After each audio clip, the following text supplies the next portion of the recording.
America और Israel के लिए मौत का जाल तैयार, रशिया मैदान में आ गया। रशिया क्या कर रहा है, किस तरह ईरान की मदद कर रहा है।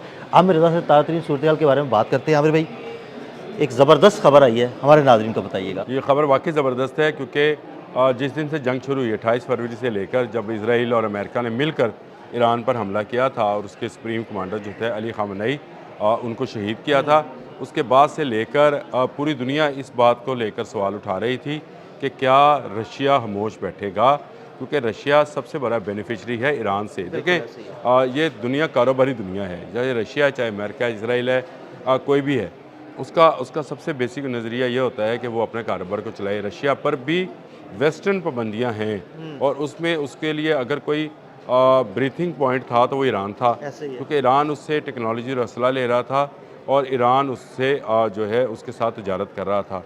अब रोबल और तुमन में ये जो तजारत थी, इसको अभी फ़रोग मिलना था, लेकिन नया नया ये जो अमेरिका ने उसको क्या कहते हैं कि नई जंग शुरू कर दी, और उसके बाद से दुनिया इस बात पर सवाल उठा रही थी।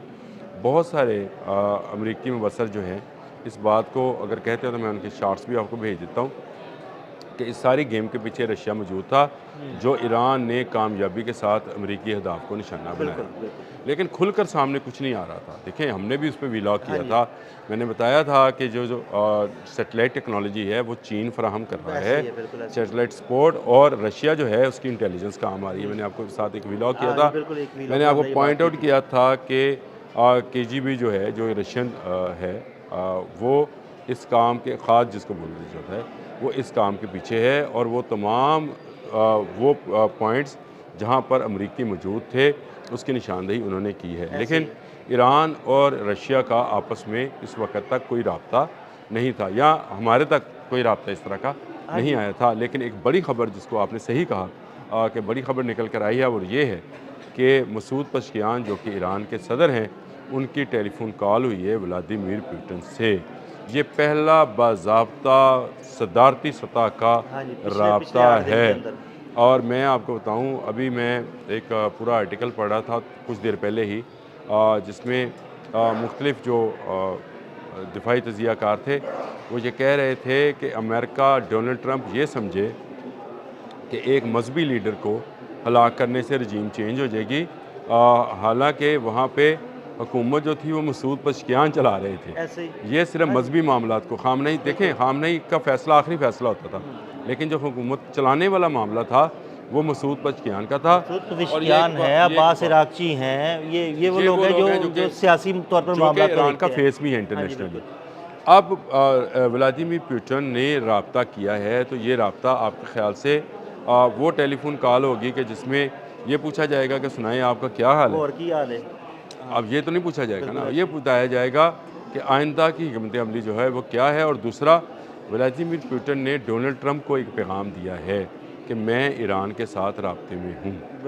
देखिए, इससे पहले तो सिर्फ क्या सराइयाँ थीं, या ख़बरें ऐसी थीं, इंटरनेशनल मीडिया की ख़बरें थी कि इंटेलिजेंस जो है वो इस्तेमाल हो रही है। बहुत सारे अमेरिकन जो थे तजियाकार वो ये बात कह रहे थे कि इतना एक्यूरेट निशाना जो है वो ईरान का नहीं हो सकता अगर उसके पास ये मालूमात ना हो। जो उसको कौन फराहम कर सकता था? रशिया। क्योंकि ईरानी लोगों पर, ये अभी भी आप इसको समझें, ईरानी लोगों पर सऊदी अरब और मिडल ईस्ट में इस तरह से कड़ी निगरानी रखी जाती है जैसे पाकिस्तानी इंडिया चले जाएं या इंडियन पाकिस्तान में आए। ऐसी कड़ी निगरानी जो है उनकी की जाती है। लेकिन रशियन मिडल ईस्ट में बिज़नेस भी कर रहे थे, और रशियन जो हैं उनके फ़ौजी अस्करी मफादात भी जो हैं मिडल ईस्ट से जुड़े हैं। अब ये सारी इंटेलिजेंस कैसे मिल रही थी, कौन इसको दे रहा था, इससे हटकर जंग के इन हालात में, इस अदवार में जब ईरान एक थका देने वाली जंग जो है अमेरिका और इसराइल पर मुसल्लत कर चुका है। मैं थका देने वाली पर आप मेरे से किसी दिन बात कर लीजिएगा, ये थक जाएंगे, ईरान फतह नहीं कर पाएंगे, ये बात जहन में रखेगा, अलग से कर लीजिएगा। लेकिन बात यह है कि स्ट्रेटजी पे बात कीजिएगा, ये ईरानी स्ट्रेटजी है, इस स्ट्रेटजी का नाम क्या है, इसको किस तरह से इस्तेमाल किया जाता है, और इसका आगे आने वाले दिनों में क्या असरात निकलेंगे, ये मैं अलग से बात कर लेंगे। लेकिन इस वक्त जो है मसूद पशकियान का इसके व्लादिमीर पुतिन से रब्ता जो है, ये डोनाल्ड ट्रंप को खुली चुनौती है कि अब रशिया जो है वो ईरान के साथ खड़ा है। दोनों सदूर का आपस में रब्ता होना और उसमें जो है उनका ये कहना कि वो आने वाले दिनों में इसको मामलात को बड़ी गहरी नज़र से व्लादिमीर पुतिन ने कहा है, वो देख रहे हैं और देख रहे हैं कि ईरान जो है अंडर अटैक है, यानी ईरान पर हमला किया जा रहा है। ये वो मौक़िफ़ है जो चाइना ने अक़वाम मुत्तहिदा में अपनाया था, लेकिन व्लादिमीर पुतिन ने मसूद पज़ेश्कियान को फ़ोन किया है। तो इसका मतलब ये है कि दो सुपर पावरें इस बात पर तो आमादा नज़र आती हैं कि ईरान पर हमला हुआ है और ईरान का दफ़ा किया जा सकता है। देखिए बैनुल-अक़वामी तौर पर अब ईरान ये कह सकता है कि उसने जो भी कार्रवाई की, चाहे वो मिडल ईस्ट में की या किसी दूसरे मुल्क में की, उसने अपने दिफा में की, क्योंकि उस पर हमला किया गया है।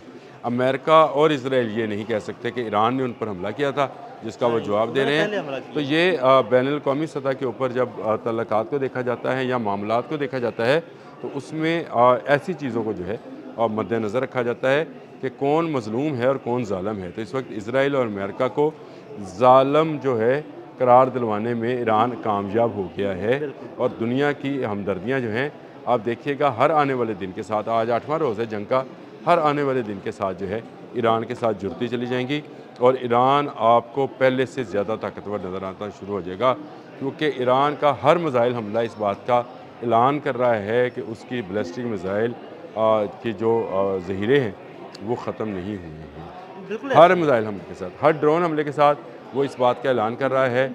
और मैं अभी इस पे ड्रोन पे जो है शाहिद 136 पे मैं देख रहा था, तो उसमें भी बड़ी स्टोरीज जो हैं और उसको वो उसकी तो बहुत बड़ी धूम है आमिर भाई, चर्चे हो गए हैं, चर्चे हो रहे हैं। मैं तो बड़ा हैरान हूँ कि दुनिया जो है उसको इस नज़र से देख रही है। ये बात बिल्कुल इस बात को मैं ये समझ रहा हूँ कि ईरान आज भी अपने पाँव पर खड़ा है और ईरान जो है वो शिकस्त देने के काबिल है अमेरिका जैसी और इज़राइल जैसी बड़ी क़ुव्वतों को। और ये अगर समझा जाए तो नफ्सियाती शिकस्त जो है वो डोनाल्ड ट्रंप को हो चुकी है, और डोनाल्ड ट्रंप की नफ्सियाती शिकस्त का बेयन सबूत ये है कि आज के दिन तक रजीम चेंज के लिए ईरान के अंदर से कोई आवाज़ नहीं उठी और सब के सब लोग जो हैं नए पास जो सुप्रीम कमांडर हैं उसका इंतज़ार कर रहे हैं। जो कमेटी बनाई गई थी वो अपना काम कर रही है। आप इज़राइल ने आज एक जली वीडियो सी भी जारी की है, अगर आपने उसकी तस्वीरें लगानी है तो लगा दें। 3D इमेजेस जारी किए हैं कि ये वो बंकर है जिसमें अली ख़ामनेई थे।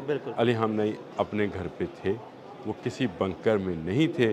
अगर वो किसी बंकर में होते तो आज हम में मौजूद होते। वो शहीद किए गए और उन्होंने अपने वो कम्प्लेक्स जो उनका रहायशी कम्प्लेक्स था उसमें अपनी जो है उनका नवासा था, बेटा था, बेटी थी, दामाद था, उनके साथ जो है शहादत पाई है।